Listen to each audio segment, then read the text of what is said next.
ስታዩ እንደማችሁ የሚንተከተክ ሰዎች ማለት ነው። ተራራ ላይ ውጡና ጮ ይወጣላችኋል። እሺ ቤታችሁ ውስጥ ደግሞ የኤሌክትሪክ ገመድ ካለ ጫፉን ጨብጡት እና እኔ ምን አገባኝ? ሰው እንደ ሰውን ዝም ብሎ እያየ ይጠላል። ሴጣን ነው እንደ የሰፈረባችሁ ወይስ እናንተ ሴጣን ጋር ነው ግብ ግብ ያላችሁ? ጊዜ እኮ እኛ የምንናገርሽ ወይም ደግሞ እረፊ ይሄ ነገር አያዋጣሽ የምንልሽ እኮ ሄርሜላ ይሄ ነገር እንደሚፈጠር ስለምናቅ ነው። ለምን እነሱ ጋር ያልተቋጨ ነገር አለ። ምንድን ያልተቋጨ ነገር? በመካከላቸው ልጅ አለ። ልጅ እስካላቸው ድረስ አለቀ የሚባል ነገር የለም። ገብቷችኋል አይደለ? የእውነት አብርሃምና ሩታ አንድ ላይ ተስማምተው ከሆነ እንዴታ ሁላችንም ደስ ይለናል። ይህን ደግሞ የምናምነው ልክ ዛሬ ላይ እንደነገሩን አብርሃም እራሱ መጥቶ ከአንደበቱ ሲናገር ወይ ደግሞ ሲነግረን እናምናለን አይደለ? ሄርሜላ ዛሬ ያዙ ልቀቁኝ እያለች ነው። እኔ አብርሃምን ዋጋ ከፍዬበታለሁ፣ እሱን አጥቼ መኖር አልችልም፣ ስልክ አያነሳልኝም። በነገራችን ላይ ስልክ አላነሳልሽም ማለት አብርሃም የት እንዳለ አታውቂም ማለት በደንብ አድርገሽ ታውቂያለሽ። ከትላንት ወዲያ ወይም ደግሞ ትላንትና ቪዲዮ ሰርቶ ነበር ከልጁ ጋር ላይ ያ ቪዲዮ የት እንደሆነ በጣም ጠንቀሽ ታውቂያለሽ። በነገራችን ላይ የሰው ነገር የሰው ነው። የራሳችሁ ያልሆነ ነገር መቼም ለእናንተ ሊሆን አይችልም። ምናልባት ለጊዜው ትጠቀሙበት አላችሁ እንጂ መልሳችሁ የተጠቀማችሁበትን የሰው እቃ መልሳችሁ ለባለቤቱ ማስረከባችሁ የማይቀር ነው። ሩታም ደግሞ በዚህ ልክ መሄዷ ደግሞ ምንም ጥፋት የለውም። ትክክል ነሽ። በቃ ባሏን የልጇን አባቷ ወደ ራሷ ለመመለስ እየጣረች ያለችው እንጂ ምንም ማለት ይሄ ሰው እንደሚያስበው አይደለም። ማለት ስለተጣሉ ከሄርሜላ ጋር ሄርሜላ በጥቅም አላደለ ሄርሜላ እኮ አብርሃም የያዘችበት መንገድ እኮ ፍቅር ብቻ አይደለም ይሉንታንም ጭምር ይመስለኛል። ገብቷችኋል አይደለ? ከዚህ በፊት ሰዓት የብር ነው የወርቅ ሰዓት ገዛሁለት አለች። ያ ሰዓት እንግዲህ አሁን ላይ ብዙዎቻችሁ ኤፋ እንደለበሰው እየተመለከታችሁ ነው። በእርግጥ እንግዲህ እሱ ይሁን ተመሳሳይ ሰዓት ይሁን አላውቅም። ዛሬ ሩቲን ብላለች ልጁ እስከዛሬ የተያዘበት ነገር ነበረ፣ ግን ዛሬ ከላው ላይ ግፍፍ ብሎለታል። ከልጅ ጋር በጣም ደስ የሚል ጊዜ እያሳለፈ ነው። አሁን ላይ በጣም ደስተኛ ነው። ለቡዜም እያላት ነበር ኤፋ አሁን ላይ ብታዩ ኖሮ አብርሃምን ምን ያህል ደስተኛ እንደሆነ ብታዩ ኖሮ እንደዚህ አትናደጂም እያላት ነበር። እንግዲህ ዛሬ ከወንድሟ ጋርና ከአሚሮ ከሚባለው ልጅ ጋር እንግዲህ ሄርሜላ መታ በጣም ከፍቷታል፣ ተበሳሽታለች። እንዴት እንደዚህ ሊሆን ይችላል? እኔ ያለሱ መኖር አልችልም ነው እንዴ? ምን ሆነሽ ነው? ከዛሬም እኮ ኖሮሻል። አንዳንድ ጊዜ በሴትነትሽ ክብርሽ አትደራደሪ። ህይወትሽ ላይ የሆነ ቀይ መስመር ሊኖረው ይገባል። በህይወትሽ ላይ የሆነ ገደብና ስነ ስርዓት ልታበጅለት ይገባል። እንዴ ይሄ ነገር እኮ ይመጣል ብለን ነው ሁሌኛ ምንጮው። እንዴት ነው የሰው ትዳር እና ልጅን አላይተሽ አንድን ወንድ ለራስሽ ለማድረግ የምጥሩ? ይሄ ነገር ጥሩ አይደለም። የመጣሽበት መንገድ ትክክል አይደለም። እረፊ የምንለው ለዛ ነው። ለዛም ነው ብዙ ጊዜ ኤፍሬም አብራችሁ እንዳትሆኑ በጣም ብዙ ነገሮችን ሲያደርግ የነበረው እንጂ ማይሙት ሄርሜላን ኤፋ ወዷት ነው አይደለም። እውነታውን ካል አብሮ እንዲሆኑ ስለማይፈልግ አብራም መሆን ያለበት ከሩታ ጋር ስለሆነ ነው። በእርግጥ ሁለቱም ጋር እልህ አለ። እልህም ነው የዚህን ያህል መንገድ እንዲጓዙ ያደረጋቸው። ነገሩን የዚህን ያህል ማስኬድ ሳይጠበቅባቸው ነገሩ የሆነ ሰዓት ላይ ማቆም ይችሉ ነበር፣ ግን ደግሞ አልሆነም። ግን እውነት ደግሞ አሁን ላይ አብርሃም ልብ ገዝቶ እውነት ወደ ራሱ ተመልሶ ከሆነ ይህንን ነገር እውነት አድርጎት ከሆነ ጎበዝ ነው። ለምን አትሉኝም? አንደኛ እናንተም መመልከት ትችላላችሁ። በእያንዳንዱ በሚለቀቁ ቪዲዮዎች ላይ ብዙ ጊዜ ካራክተር የምታደርገው ሄርሜላ ናት።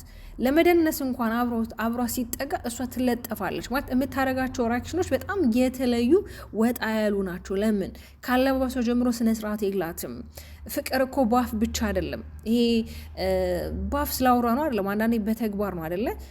አንዳንዴ ደግሞ የምትወዱትን ሰው ለክብሩ ትጨነቁለት አላችሁ። እውነት የሚወዳት ቢሆን ኖሮ ካለባበሷ እንኳን ይጨነቅላት ነበረ።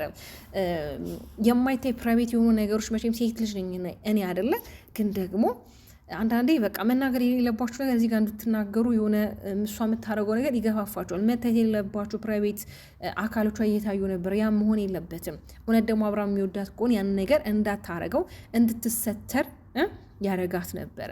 እስኪ ከሩታ ጋር አብሮ በሚመጡ ሰዓት የምታስታውሱ ከዚህ በፊት የማይሆን ቀሚስ እንኳን አጭር ቀሚስ ልልበስ እንኳን ስትለው ኖ የሚላት ልጅ ነው አይደለም። ስለዚህ ማናችሁም በሩታና አብርሃም አንድ ላይ መሆን መናደድ የለባችሁም። የእውነት ከሆነ ማለት ነው። እውነት ተመልሰው ከሆነ እንደገና ይሄ ለበቀልና ለማይሆን ነገር ካልሆነ በስተቀር የእውነት አብረው ተመልሰው ከሆነ እስኪ የኦዲየንሱንም አፍ እስኪ ያዘጉ፣ እስኪ እነሱም በአዲስ ነገር ይምጡ። እስኪ ከልጃቸው ጋር ምርጥ ጊዜ ለልጃቸው እየሰጡ ልጁም እኮ የአባትና የእናት ፍቅር እኮ ይፈልጋል አይደል እንዴ? እውነት ልጁ ደግሞ በጣም የሚያሳዝን የሚያሳሳ የማያስቸግር ዝም የሚልሽ እኔ እንጃ እኔ ምን አይነት ልጅ እንደሆነ ራሱ በጣም ማለት የሚደንቀኝ እግዚአብሔር እኮ ጥበበኛ ነው አይደለ? ሲሰጥ ምንም የሚከለክለው ነገር የለም። እግዚአብሔርን እጁ ሰፊ ነው ፈጣሪ ማለት ነውና እውነት ለመናገር ሄርሜላ ብታዝኝም ብትከፊም ይሄ ነገር ሊመጣ እንደሚችል ታቂ ነበረ። ለዛም ሁሉ ጊዜ ማለት የምትፈሪው አንቺ ፍቅር ጥያቄ አቀረብሽ፣ አንቺ መለሰሽ ሽማግሌ ላካልሽ፣ አንቺ ራሽ ሩታን ሄደሽ ባልሽን ቴሊ ባልሽን ላግቦ ያልሽ እንስት ነሽ። በጣም ብዙ መንገዶችን የሻል አብርሃም የራሽ ለማድረግ ይሄ ደግሞ ዋጋ መክፈል አይደለም። ይሄ ዋጋ መክፈል አይደለም። ዋጋ መክፈል ማለት እንዴት ነው? አንድ ሰው የራስ ለማድረግ በዚህን ያህል መንገድ አይደለም። ይሄ ሰው ወይም ደግሞ ይሄ ግለሰብ ባልትዳርና የልጅ አባት የሆነ ግን ደግሞ በሆነ አጋጣሚ ላይ ሁለቱ ጋር ክፍተት ነበረ። ያን ክፍተት ተጠቅመሽ ነው አንቺ ብዙ ነገሮችን ለማድረግ የወሰንሽው።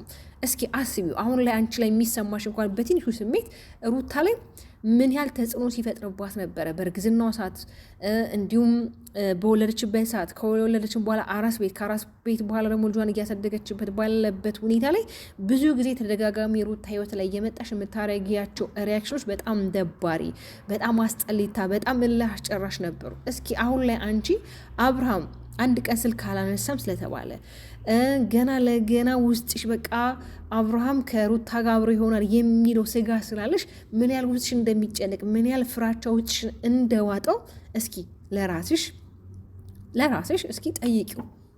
አይሽ አይደለ? የሰው ነገር የሰው ነው። ምን ጊዜም የራሳችን የሆነ ነገር ለራሳችን የሚሆነው አንደኛ እግዚአብሔር የማይወደውን ዝሙት ነው እየሰራሽ ያለሽው። ሁለተኛ ደግሞ እግዚአብሔር የማይከብርበትን ህይወት ነው ለማክበር ለማንገስ የሆነ ምጥሪው አብርሃምን የራስሽ ለማድረግ በቃ አይደለ ተፍተፍ የምትይው። በእርግጥ እኮ ሞክረሻል አይደለ? ሞክረሽ ሳክቶልሻል። ግን ደግሞ እውነት ራሱ ማለት ነው ሩት ይሄን ነገር ራሱ የእውነት ባታረገው እና የእውነት ደግሞ ሩታ ይህንን ህይወት እዚህ ደረጃ ላይ ለማድረስ ብዙ ውጣ ውረዶችን ወርዳለች። አብርሃምና ሩታ ሲገናኙ ብዙዎቻችሁ ታውቃላችሁ አይደለ? ማን የገነባውን ቤት ማን ያፈርሳል? እስኪ እውነት አንቺ ማይሙት አብርሃምን ድሮ በነበረበት ታሪክ ድሮ በነበረበት አቋም ላይ ቢሆን ኖሮ አሁን ላይ ወደድኩ አበድኩል ሞትኩል አትዩም። እውነት ለመናገር ማለት ነው ማንም ሰው ማለት ይሄ እንዴት ነው ከልቡ የሚያደርገው ነገር እኮ አለ። ሁሉም ሰው እኮ ያፈቅራል ይወዳል ከልቡ ማለት ነው። ግን ያንቺ ደግሞ በጣም እየተለየ ነው። እውነት በጣም የተለየ የሆነ አለ አይደለ? እንዴት ነው በጣም በቃ ከሴቶቹ የተለየ እንዴ! ሴት ልጅን እኮ ነው እያሳደግሽ ያለሽው አንቺ። አንድ ጥፋት በሰራሹ ልክ ብዙዎቻችን ሴቶች እኮ እንደዚህ ናቸው። ዛሬ ላይ እኮ ሴቶች ትዳር እያፋቱ ወንድ ልጅ ማግባት ጀምሯል። ገባችሁ አይደለ? በተለይ እኛ ሀበሻ ኮሚኒቲ ላይ አንድ ሴት የሆነች ነገር ካጠፋች ሁሉም ሴት በቃ እንደዛ ነው። ስለዚህ ዛሬ ላይ የሰራሽ ያለሽው ለልጅ ልጆችሽ የሚተርፍ ታሪክ ነው እና እውነት አሁንም አልረፈደም። እውነት ማለት እንደ ሴት ልጅ እውነት እናውራ ከተባለ የማናቸውም ሴት ልጆች ህመም ነው ለእኔም ሴት እስኮንጉረስ። ግን ደግሞ የመጣሽበት ታሪክና ሁኔታ ትክክል ስላልሆነ የእጅሽን ዋጋሽን ነው እያገኘሽ ያለሽው። ግን ደግሞ የእውነት አረግዘሽ ከሆነ እውነታውን ተናገሪ። መሆን ያለብን ነገር ከአብርሃም ጋር ልጨርሽ ያለሽ። ግን ደግሞ ምንም አይነት እርግዝና ከሌለ እስኪ ልጁን አብርሃም እስኪ ትይው። አንዳንዴ እኮ የምትወጁን ነገር እኮ ትተይዋለሽ አይደለ? እስኪ ሩታ አሁን ብዙ ጊዜ እኮ አብርሃምን ትተዋለች ስላችሁ አንዳንዴ ለምትወዱት ነገር ጊዜና ቦታ ትሰጡታላችሁ። እንደገና ደግሞ የዛን ሰው ደስታ ስለምትፈልጉ ያንን ሰው ብዙ ፑሽ አታረጉትም። ያን ነገር ነበር ሩታ ስታረግ የነበረችው። አሁን ደግሞ አንቺ እውነት የምትወጁ የምታፈቅሪ ከሆነ እስኪ ልቀቂውና እሱ ሊያደርግ የሚችለውን ነገር ለማየት ሞክሪ። በተለይ እንግዲህ አብርሃም ነገ እንደሚመጣ በራሱ ቻናልም ሆነ በማናቸውም ቻናል ቢሆን ቪዲዮ እንደሚለቅና እውነታውን እሱ እንደሚያሳወቀን እንግዲህ ነግረውናል። እኛም እንጠብቃለን በጉጉት ከመጠበቅ ወደኋላ አንልም። ሄርሜላ ግን ዛሬ ወንድምሽን በጣም ኢፋን ማድረግ እንዳልነበረበት እየተናገረ ነበር። እኔ ግን በጣም ከሚገርመኝ ነገር የገዛ ወንድምሽ እንኳን አንቺን መደገፉ እኔ በጣም ነው ግራ የሚያጋባኝ። ይሄ ነገር እኮ ትክክል አይደለም እህቴ። አንቺ ከዚህ በላይ የሚገባሽ ሴት ነሽ። እንዴት ባልዳሩን ወንድን አፋትሽ የራስሽ ታሪያለሽ? አንቺ እኮ ከዚህ በላይ ይገባሻል ብለክ እኮ እህትክን ማድነቅና እህትክን ይሄን ነገር እንዳታደርግ ሰፖርት ማድረግ ሲገባ ጭራሽ አንተ እህት የወደደችው ነገር እወዳለሁ ብለክ ጭራሽ የእሷን ሀሳብ የምታከብርላት ስለሆነ ቁጭ አልክ። የሚገርም እኮ ነው እውነት። ምንም ስራ ቢሆን ራሱ ምንም ድራማ ቢሆንም አንዳንዴ አስተማሪ የሆኑ ነገሮችን ወደ ሚዲያው ላይ ብናመጣ መልካም ነው። ለምን በጣም ብዙ ሰዎች ናቸው እናንተ የሚከታተሏችሁ፣ በጣም ብዙ ኦዲየንሶች አላችሁ፣ በጣም ብዙ ሰብስክራይቦች አላችሁና አንዳንድ ጊዜ ነገ ላይ ዋጋ የሚያስከፍለን ነገ ላይ የሚያሳፍረንን ነገር ነገ ላይ ራሳችን የሰራነው ነገር ስናየው የምናፍርበትና የምንሸማቅቅበት ነገር መሆን የለበትም። ለምን ገብቷችኋል አይደለ? ኤፋም ምናልባት እንደ አንድ ሴት ልጅ ኤፋም ያደረገው ነገር ትክክል ባይሆንም ግን ደግሞ አለ አይደለ ወንድሙን የማይሆን ህይወት ውስጥ እንዲኖር ስላልፈለገ ነው። የሚያውቀው ትክክለኛ ነገር ስላለ ነው። ሄርሜላ የራሷ ህይወት ያላት ባልዳር የነበረች ልጅ ያላት ልጅ ነች። ዛሬ ላይ ግን ምንም እንደማታውቀው ነው ሚዲያው ላይ። በነገራችን ሚዲያ ላይ ምንም መደበቅ አይቻልም። በታሪክ ሚዲያ ላይ የሆነ ታሪካችንን ሂስትሪያችንን እንደብቃለን ማለት በጣም ከባድ ነው። ምንም አይነት እንኳን ሚዲያው ላይ እንኳን መረጃ ወይም ደግሞ ፖስት ያደረጋችሁ ነገር እንኳን ባይኖር በቃ ሰው ስለእናንተ ምንነት የሆነ ጉድጓድ ፈንቅሎም ተጠቦ ማወቁ አይቀርም እና ስለዚህ የምናደርጋቸውን ነገሮች ነገ ዋጋ እንዳያስከፍሉ ዛሬ ላይ ብንጠነቀቅ መልካም ነው። ሩትዬ እውነት ለመናገር ምንም አሁን ላይ ያጠፋሽው ነገር የለም። የገዛ ባልሽን ብዙ ዋጋ የከፈችለትን የልጅሽን አባት ነው ወደ ራስሽ ለመመለስ እየጣርሽ ያለሽ። ሄደው በጣም ትክክለኛ ነገር ነው ያደረግሽው። ሄርሜላም እንግዲህ ይሄ ነገር እንደሚመጣ ማስተዋል የነበረብሽ ይመስለኛል። አንቺ ደግሞ ይሄ ነገር አላስተዋልሽም። ለዛም ነው ሰሞኑን በጣም በፍራቻ ተውጠሽ አብርሃም ሽማግሌ መላክ አለብህ እያልሽ የነበረው። ስለዚህ አብርሃም ደግሞ ሽማግሌ መላክን ፕላን የለውም። ለምን? አንደኛ አንቺ እርጉዝ አይደለሽም። ያ ነገር እውነቱ ሲረጋገጥ አንቺ እርጉዝ አለመሆንሽን ነው። ከዚህ በፊትም አንዳንድ ቃላቶች ስትለዋወጡ ነበረ።